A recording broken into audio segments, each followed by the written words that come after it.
मोदी जी, आज आपका जन्मदिवस है और इस अवसर पर भीषण बेरोजगारी से त्रस्त युवा, निजीकरण से त्रस्त सरकारी कर्मचारी और महंगाई से त्रस्त देश भर के नागरिक जुमला दिवस मना रहे हैं। लेकिन मेरा आपसे एक निवेदन है कि आप बुरा मत मानिएगा।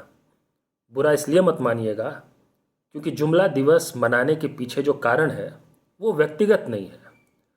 ये किसी को आपसे पर्सनल खुंदक नहीं है, इस कारण से नहीं मनाया जा रहा है। आप एक राजनेता हैं, सार्वजनिक जीवन में हैं, हमारे देश के प्रधानमंत्री हैं। आपसे कई अपेक्षाएं हैं और कई राजनेताओं के लिए उनका जो व्यक्तिगत जीवन होता है उसी में राजनीतिक संदेश होता है। जिनके जीवन में उनकी पहचान किसानों से बनी, उनकी जयंती को किसान दिवस के तौर पर मनाया जाता है। जिनके लिए जिनके प्रतीक युवा थे, उनका युवा दिवस के तौर पे मनाया जाता है। किसी के लिए शिक्षक दिवस के तौर पे मनाया जाता है, किसी के लिए बाल दिवस के तौर पे मनाया जाता है। लेकिन एक पहचान, एक प्रतीक जो सबसे ज़्यादा मजबूती से आपसे जुड़ा हुआ है पिछले 7 साल के आपके केंद्र में कार्यकाल में, वो है जुमला। आपने जितने वादे किए देश के नागरिकों से, वो चाहे बेरोजगारी को लेकर हो, बेरोजगारी मिटाने को लेकर हो। आपने कहा कि 2 करोड़ रोजगार सालाना देंगे। देना बहुत दूर की बात है, जो रोजगार थे वो खत्म हो गए। आपने कहा कि अर्थव्यवस्था को आप इस ऊंचाई तक ले जाएंगे कि $5 ट्रिलियन की इकोनॉमी बना देंगे। ऊंचाई पे ले जाना दूर की बात है, हमारी जीडीपी नेगेटिव में जाने लगी। आपने वादा किया कि हम देश कभी नहीं बिकने देंगे। आपने कहा कि रेलवे से आपका बचपन का नाता है, आप रेलवे का कभी निजीकरण नहीं होने देंगे। लेकिन आज आप देश बेच रहे हैं एक एक करके। आपने वादा किया कि विदेशों में जो काला धन जमा है उसको आप भारत लाएंगे। आपने वादा किया कि किसानों को फसल की पूरी कीमत मिलेगी स्वामीनाथन कमीशन के C2 लागत मूल्य के हिसाब से। आपने वादा किया कि हमारी देश की सीमाएं सुरक्षित होंगी जब आप प्रधानमंत्री बनेंगे। आपने वादा किया कि पेट्रोल डीजल की कीमतें कम हो जाएंगी। आपने वादा किया कि आम नागरिकों की जेब में पैसे बचने लग जाएंगे जब आप प्रधानमंत्री बनेंगे। आपने वादा किया कि संसद के अंदर कोई भी अपराधी नहीं बैठेगा 100 दिन के बाद जब आप प्रधानमंत्री बन जाएंगे। कितने वादे किए आपने। आपने वादा किया कि गंगा की आप सफाई कर देंगे। आपने खुद को माँ गंगा का पुत्र बताया। कितने वादे किए आपने। आपने वादा किया कि देश की बेटियां सुरक्षित हो जाएंगी। लेकिन आपका हर वादा जुमला निकला, और ये जुमला शब्द भी आपके ही मित्र, आपके ही साथी का दिया हुआ है। ये कहते हुए कि बहुत सारी बातें कह दी जाती हैं राजनीति में रेटोरिक के तौर पे, उसको गंभीरता से नहीं लेना चाहिए। तो जिस प्रधानमंत्री के वादों को गंभीरता से नहीं लेना चाहिए, उनके जन्मदिवस को जुमला दिवस के तौर पे तो मनाया जाना ही चाहिए ना। देखिए, व्यक्तिगत तौर पे कोई दिक्कत नहीं है। व्यक्तिगत तौर पर तो हमारी शुभकामनाएं हैं। मैं चाहता हूं कि आपको ईश्वर लंबी आयु दे और आपको सद्बुद्धि और संवेदनशीलता दे अपने देश के नागरिकों के प्रति, उनके दर्द, उनकी पीड़ा के प्रति। ये भी कामना हम करेंगे। तो आपके बारे में हम अच्छी कामना करते हैं आपके जन्मदिवस पर। लेकिन आपके जन्मदिवस को प्रतीक के तौर पे तो जुमला दिवस मनाया ही जाएगा। पिछले साल भी हमने मनाया, और पिछले साल भी हमने यही बात कही थी कि अगर आप बेरोजगारी की समस्या पर काम करना शुरू नहीं करते, इस संकट को दूर करने की कोशिश नहीं करते हैं, तो आने वाले साल में भी आपके जन्मदिवस को जुमला दिवस के तौर पे ही मनाया जाएगा। और कहीं ऐसा ना हो जाए कि आने वाली पीढ़ी भी 17 सितंबर को नरेंद्र मोदी के जन्मदिन को जुमला दिवस के तौर पर ही याद करने लग जाए।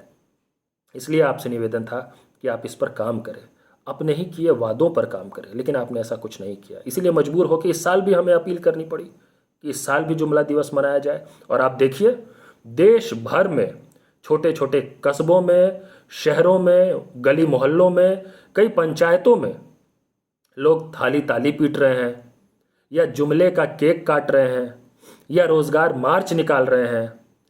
ये निकाल कर एकता, एकजुटता के साथ ये बता रहे हैं कि ये देश और खासकर कि इस देश के युवा अब और जुमलेबाजी बर्दाश्त नहीं करेंगे। आपको जवाबदेह तो बनना पड़ेगा, कम से कम अपने वादों के प्रति तो जवाबदेह बनना पड़ेगा। इसलिए बुरा मत मानिए, बस इस दर्द को समझिए, जिस दर्द से, जिस पीड़ा से ये आयोजन निकल रहा है। एक जन्मदिन को जुमला दिवस मनाया जा रहा है, अगर आप उसको समझेंगे तो शायद देश का कुछ भला हो जाएगा। इस अवसर पर आज जो देश भर में कार्यक्रम हो रहे हैं, देखिए, सबसे पहले तो मैं उन बेरोजगार युवाओं को धन्यवाद करना चाहता हूँ, बधाई देना चाहता हूँ, जिस जोश के साथ अपने अपने क्षेत्र, अपने अपने इलाकों में इस कार्यक्रम को मना रहे हैं, उसके लिए उनको बधाई देना चाहता हूँ। उनको जो शिक्षक की पात्रता पा गए हैं, एलिजिबल हो गए हैं टीचर बनने के लिए, और लाखों पद टीचर के खाली हैं लेकिन फिर भी बेरोजगार हैं, उनको भी मैं बधाई देना चाहता हूँ। उन इंजीनियर्स को जो इंजीनियर बन गए हैं लेकिन बेरोजगार हैं, कहने को इंजीनियर हैं लेकिन अनएम्प्लॉयड हैं, उनको भी मैं धन्यवाद कहना चाहता हूँ। आज आप सबको धन्यवाद करने का दिन है। आज मैं उन बैंक कर्मियों को धन्यवाद करना चाहता हूँ जो आज इस मजबूती के साथ कंधे से कंधा मिलाकर देश के बेरोजगार युवाओं के साथ खड़े हैं। और देश के बेरोजगार युवा वो भी आज अच्छे से बेहतर ढंग से समझ रहे हैं कि ये जो देश बेचने की कोशिश है, ये जो प्रॉफिट मेकिंग एसेट्स को, पब्लिक एंटरप्राइज को बेचा जा रहा है, यहाँ से तो आपकी नौकरी खत्म हो रही है। तो रोजगार का सवाल और मुनाफा कमा रहे कंपनियों को बेचने का जो सवाल है, ये एक मायने में इंटरलिंक्ड है, और महंगाई इन दोनों से इंटरलिंक्ड है। तो मैं अक्सर एक बात कहता हूँ, मैं तो ये कहता हूँ कि कोई निजीकरण की सरकार पूरी तरह से नहीं है। ऐसा नहीं कि सब कुछ निजीकरण करना चाहती है। असल में ये क्या करना चाहते हैं, ये मुनाफे का निजीकरण करना चाहते हैं, प्रॉफिट का प्राइवेटाइजेशन करना चाहते हैं, और जो लॉस है उसको नेशनलाइज करना चाहते हैं, घाटे का राष्ट्रीयकरण करना चाहते हैं। उदाहरण के लिए कि अगर कोई कंपनी घाटे में जाएगी तो उसको ओएनजीसी खरीदेगी, उसको एसबीआई खरीदेगा, उसको एलआईसी खरीदेगा, उसको कोई ना कोई पब्लिक सेक्टर एंटरप्राइज खरीदेगा अगर घाटे में जा रही कोई कंपनी हो जो एक ढंग की लाइबिलिटी बन गई हो। लेकिन बंदरगाह, हवाई अड्डे, रेलवे स्टेशन, टेलीकॉम, वो सारे सेक्टर्स, बैंक्स, जहाँ जहाँ मुनाफा है, उन सबको हमारे देश के प्रधानमंत्री के जो मित्र हैं वही खरीदेंगे। ऐसा क्यों है?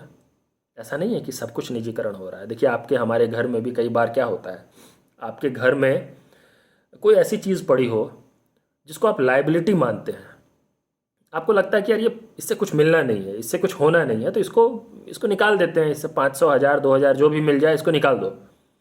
लेकिन जो आपके एसेट्स हैं, जिससे आप एसेट क्रिएशन कर सकते हैं, जो आपके लिए एसेट्स हैं, उसको आप नहीं बेचते हैं। उसको कौन बेचता है? उसको कपूत बेचता है, अपने पूर्वजों के एसेट्स को।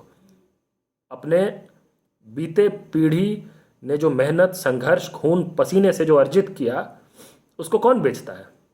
कोई सपूत नहीं बेचता, कपूत बेचता है। यहाँ पे तो उल्टा हो रहा है। जो लायबिलिटीज़ हैं उसको तो सरकारी कंपनियों के जरिए खरीदवाया जा रहा है। इसका मतलब उसका भार आप वहन कर रहे हैं, आपकी जेब से जा रहा है। तो जैसा मैंने कहा ना कि महंगाई, निजीकरण, बेरोजगारी, ये तीनों इंटरलिंक्ड है एक मायने में। तो उसका पैसा हम अपनी जेब से देंगे, टैक्स के रूप में देंगे। हम मिनिमम बैलेंस पे चार्ज देने लग जाएंगे, हम एटीएम ट्रांजैक्शन पे हमसे चार्ज लिया जाएगा, हमसे तरह तरह का टैक्स लिया जाएगा, हमसे पेट्रोल डीजल पे ज़्यादा पैसा लिया जाएगा। क्यों? क्योंकि हम उन लाइबिलिटीज़ का भार उठा रहे हैं। लेकिन जो प्रॉफिट है हमारे देश का, उसका भार हमको नहीं, उसका शेयर हमको नहीं मिलना है, उसका शेयर आम लोगों को नहीं मिलना है। उसका शेयर जो दो मित्र हैं सरकार में, उनके जो दो मित्र हैं पूंजीपति, उनको मिलना है। ऐसा क्यों? क्या इतना कुछ होने के बाद प्रधानमंत्री के जन्मदिन को जुमला दिवस के तौर पे मनाना क्या तर्कसंगत नहीं है? और इसीलिए मेरी आप सबसे अपील है कि सिर्फ आज ही नहीं, आज के लिए तो आप सबको बधाई हो, बहुत बहुत धन्यवाद हो जिस ढंग से आप सब ने इस आवाज़ को बुलंद किया है एकजुट होके। और मुझे लगता है कि हम सबको मिलजुल कर इस संघर्ष को अब आगे ले जाने की ज़रूरत है। और इसीलिए हमारा जो आंदोलन है युवा हल्ला बोल, उसके तरफ से हमारी कोशिश है कि हम आने वाले समय में लगातार युवा महापंचायतों का आयोजन करें, जैसा कि हमने पहले भी किया है। और इन युवा महापंचायतों के जरिए देश भर के युवाओं को एकजुट होने का अवसर मिले और मजबूती से, पूरी ताकत के साथ सरकार को जवाबदेह ठहराया जाए। ये हम इसकी एक सार्थक कोशिश कर सकें। इसके अलावा हम चाहते हैं कि प्रधानमंत्री जी समझे, सुने और उस पर एक्ट करें। वरना देश के युवा सक्षम है अपने देश को देश के प्रधानमंत्री से बचाने का। आज वो मौका आ गया है जब हमारे देश को सच में खतरा है। ये कई बार सुनाया जाता है कि देश खतरे में है, देश खतरे में है, इससे खतरे में है, उससे खतरे में। भाई किसी से खतरे में नहीं है। हमारा देश हमारे देश की सरकार से ही खतरे में है। और अपने देश को बचाने का जो काम है, उसकी जो जिम्मेदारी है, वो आप पर और हम पर है। इसीलिए आप सब से, जहाँ जहाँ तक मेरी आवाज़ जा रही है, जो भी मेरी बात को सुन रहे हैं, आप सब से मेरी अपील है कि राष्ट्र निर्माण के इस आंदोलन में, देश को बचाने और बनाने के इस आंदोलन में आप भी हिस्सेदार बनिए, आप भी साथ आइए। हम सब मिलजुल कर इस लड़ाई को, इस संघर्ष को आगे बढ़ाएंगे। धन्यवाद।